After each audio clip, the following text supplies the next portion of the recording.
everyone, welcome back to my channel. So as we step out of 2024 into 2025, I wanted to take the time to go over the goals that I had for the second half of the year in 2024, and most importantly, why I believe setting goals biannually, that is biannual goal setting, is much more valuable than setting goals annually. In this video, I'm going to be reflecting on the goals that I had for the second half of the year in 2024, how much of those goals have been able to achieve, and if you're somebody that has been struggling with achieving your goal or staying on top of your goals, this video is especially for you. So stay tuned and let's get right into it. First things first, what is even biannual goal setting? So biannual goal setting is a type of goal setting where you set your goals twice in a year, that is every 6 months, biannually, rather than just set it once for the course of the year, right? When you're setting goals biannually, it means that you set your goals for the first 6 months for the first half of the year, and then you review that, you evaluate that, put the results that you get from your evaluation into your goal setting for the second half of the year.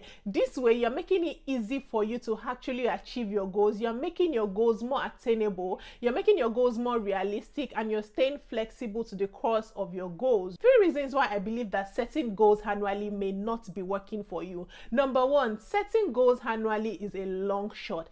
It can be very overwhelming for you. It can demotivate you. It can feel really big. It can feel really huge. At some point, it can even feel like really unattainable. It can make you to lose motivation, and it can cause you to even forget these goals. Number two, change.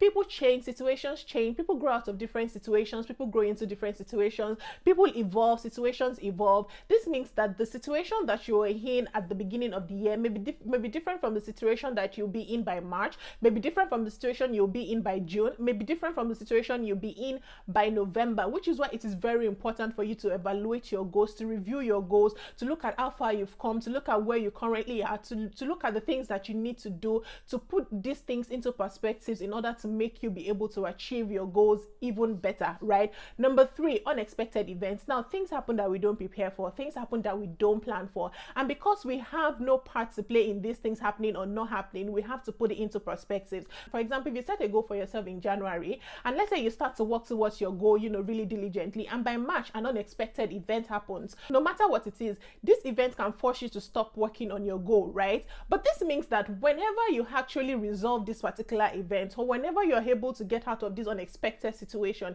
it is difficult for you to then go back to start thinking about the goals that you had for the year. This makes it difficult for you to even achieve anything in that year, or for you to even think that you've made any impact or made any progress in the entire year altogether, which is why it is important for you to set goals biannually. Now, I did say in the beginning that I was going to go over the goals that I had for myself for the second half of the year 2024 and how much of those goals I've been able to achieve.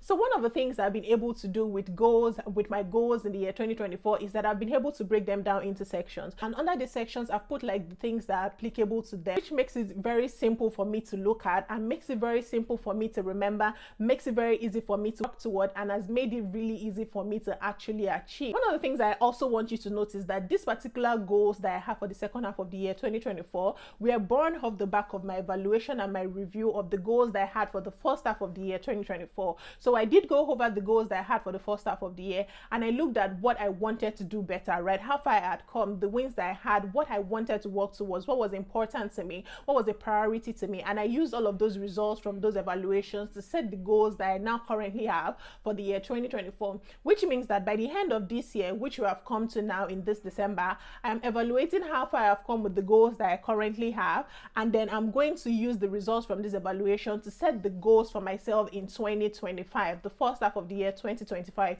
You see how that works. So let's get right into the goals that I had for the second half of the year 2024. I'm going to read out the sections that I have for you, and I'm going to read out some of the goals that I have strategically put under these sections, and I'm going to be letting you know whether this is something that I've achieved or not achieved at all. I had 6 sections for my goals for the second half of the year. So I had a section for spiritual section, academic section, personal section, which is for me. I had a section for my social life. I had a section for my marital life. I had a section for my financial life as well. So some of the goals that I had for my spiritual life are, I said that I wanted to pray more.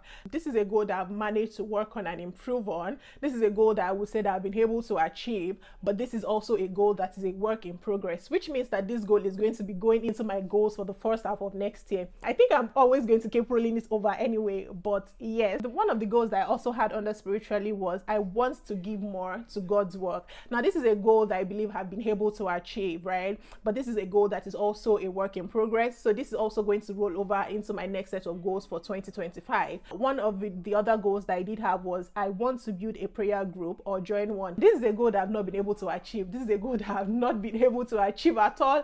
It's a work in progress. I'm going to roll it over, but this is a goal that I've not been able to achieve so far.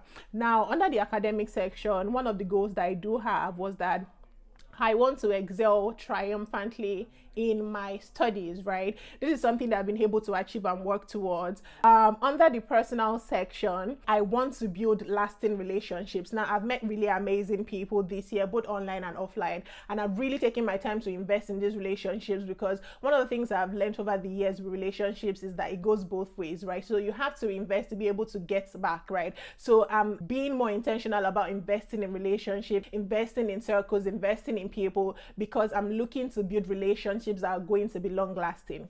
Now, one of the goals that I also have under my personal section says that I want to reach out to people and be a blessing to other people. I may not be able to fully evaluate how much of a blessing I've been to other people, but I think this is something that I've carried with me through the course of the second half of the year, and it's something that I'm also going to roll over into my next set of goals for 2025. Now, socially, I said I want to start my YouTube channel in 2024. Now, 2024 was not about growing on YouTube or anything like that. 2024 for me was about starting, like, because I have so much that I'm currently invested in.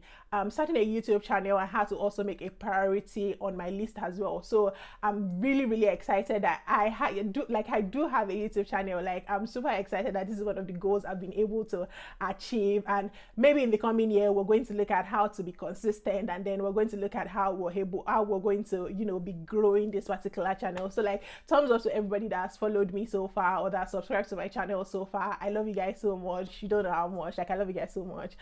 So another goal that I had under my social goals was I want to grow my IG following. So because I'm now working hard at being a digital creator, which is something that I absolutely love doing, by the way, one of my goals for the second half of the year was to grow my IG following. Shout out to Joy Eniola, which I had a conversation with about this, and I was really, really motivated to start putting out videos, and it's been really working. Even though there's not really been a massive increase in number of followers that I do have, I've seen a level of growth, and I'm able to celebrate that win, because prior to now, I would not have even, had like the time or like the confidence to put out anything. But so yeah, that is a part that I'm currently growing in. That is a work in progress, and I do appreciate my effort, especially for being able to do that as well.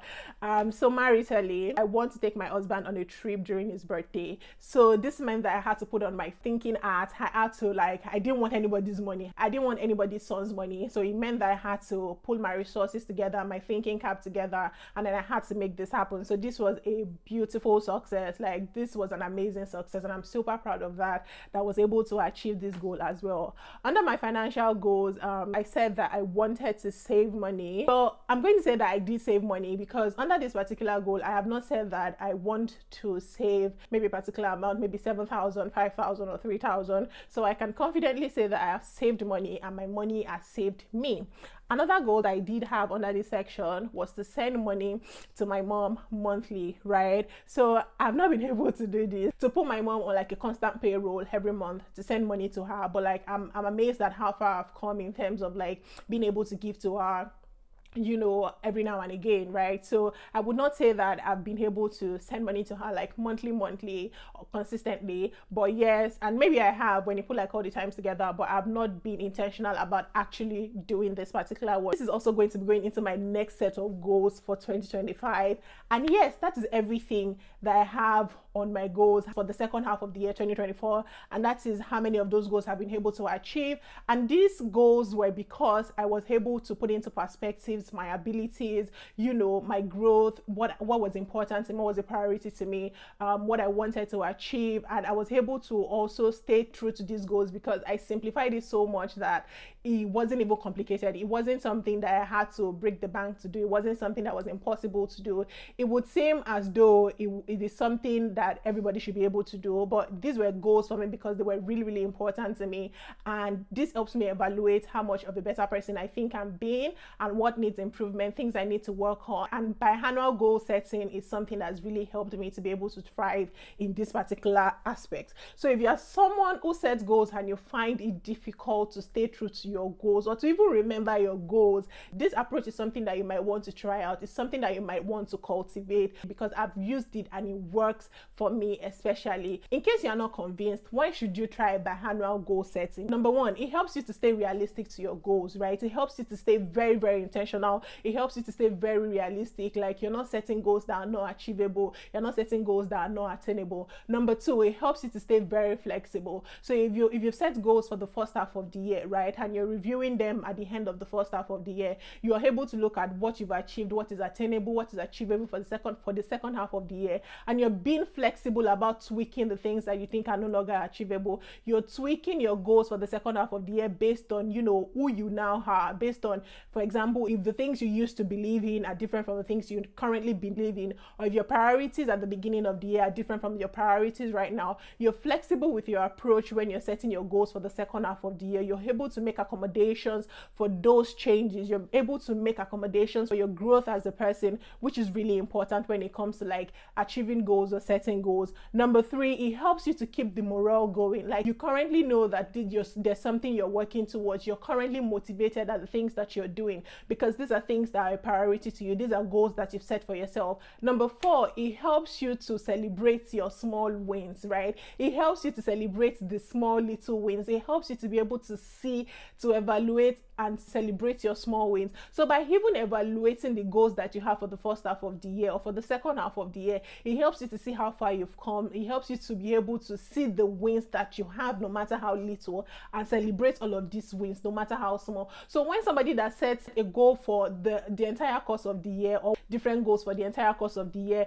without revisiting it or anything, when that person is saying, oh my God, I've not achieved so much this year, oh my God, like I've wasted this year, what did I even do in my life this year? You're there, you're saying, I know what I did like in the first 6 months. I know what I did no matter how little in the first 6 months. I know the things I've been able to do no matter how little for the second half of the year, and those are things that you yourself would be proud of. So yeah, I hope that this video inspires you to rethink how you approach goal settings in the coming year. I hope that this is something that helps you to actually make a difference with in terms of achieving your goals, in terms of setting your goals, and in terms of, you know, staying connected with your goals through the course of the year. So let me know in the comments one goal you're going to be setting for the year 2025. If you've enjoyed this video so far, don't forget to press the like button, share this video, hit the notifications button so you don't miss out on any upcoming videos from this particular channel. Cheers to crushing our goals in 2025. Thank you for watching. Bye.